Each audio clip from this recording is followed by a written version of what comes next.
रामायण की कहानी भगवान राम की बहन शांता। अयोध्या के राजा दशरथ की 3 पत्नियों और उनसे होने वाले 4 पुत्रों राम, लक्ष्मण, भरत और शत्रुघ्न के बारे में सभी जानते हैं। लेकिन भगवान राम की बड़ी बहन के बारे में हर किसी को नहीं पता। वाल्मीकि रामायण में भी राम की बहन शांता के बारे में जानकारी नहीं है, लेकिन दक्षिण पुराण में भगवान राम की बहन शांता का इतिहास जरूर मिलता है।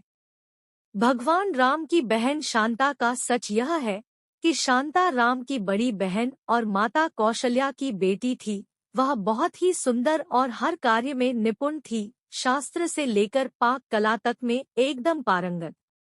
वहीं रानी कौशल्या की बहन थी रानी वर्षिणी, जिनका विवाह अंगदेश के राजा रोमपद के साथ हुआ था। दुर्भाग्य की बात यह थी कि किन्हीं कारणों उनकी कोई भी संतान न हो सकी। एक दिन वर्षिणी राजा रोमपद के साथ कौशल्या से मिलने अयोध्या आई। जब सभी एक साथ बैठकर भोजन कर रहे थे, तभी वर्षिणी ने दशरथ की पुत्री शांता की शालीनता और कार्यकुशलता से मोहित होकर अपनी एक इच्छा प्रकट की। वर्षिणी ने कहा, वैसे तो मेरी कोई भी संतान नहीं है, लेकिन मेरी इच्छा है कि शांता की तरह ही मेरी भी एक पुत्री हो। वर्षिणी की इस बात पर राजा दशरथ उन्हें शांता को गोद देने का वचन दे देते हैं।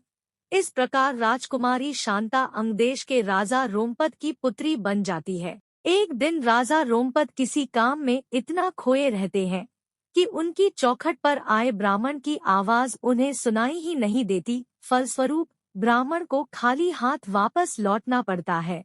देवराज इंद्र को राजा रोमपद द्वारा किया गया ब्राह्मण का यह अपमान जरा भी रास नहीं आता। वह अंगदेश में वर्षा न करने का निश्चय कर लेते हैं।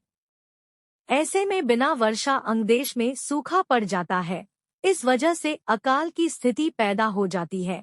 इस समस्या से उबरने के लिए राजा रोमपद ऋषि श्रंग के पास जाते हैं और उनसे इस समस्या का उपाय पूछते हैं। ऋषि राजा को यज्ञ कराने की सलाह देते हैं, जिससे रूठे इंद्रदेव को मनाया जा सके। राजा रोमपद ऐसा ही करते हैं और यज्ञ के बाद अंगदेश में पुनः वर्षा होती है। इससे अंगदेश में आई समस्या का अंत होता है। ऋषि श्रंग से प्रसन्न होकर राजा रोमपद उनसे अपनी पुत्री शांता का विवाह करा देते हैं। शांता के बाद राजा दशरथ के कोई संतान नहीं थी, इसके लिए वह बहुत ही चिंतित रहते थे। इसी कारण वह भी ऋषि श्रंग के पास जाते हैं। ऋषि श्रंग उन्हें कामाक्षी यज्ञ कराने की सलाह देते हैं। ऋषि के कहे अनुसार राजा दशरथ कामाक्षी यज्ञ संपन्न कराते हैं और प्रसाद के रूप में खीर बनवाते हैं। यज्ञ समाप्त होने के बाद जो खीर का प्रसाद था, उसे राजा दशरथ की तीनों पत्नियां कौशल्या, सुमित्रा और कैकेयी ग्रहण करती है। कामाक्षी यज्ञ के प्रताप से रानी कौशल्या को पुत्र के रूप में राम, कैकेयी को भरत और सुमित्रा को लक्ष्मण व शत्रुघ्न की प्राप्ति होती है। चारों पुत्रों को अपनी बहन शांता के बारे में कुछ भी मालूम नहीं होता है। समय के साथ धीरे धीरे राम को अपनी माता के दुख का पता चलता है। साथ ही भगवान राम की बहन शांता के जीवन का सच, जो कोई नहीं जानता था, राम को मालूम हो जाता है। बहन शांता के बारे में जानने के बाद राम अपनी मां को बहन शांता से मिलवाते हैं और सभी पुराने मतभेदों को दूर कर एक साथ रहने का वचन देते हैं।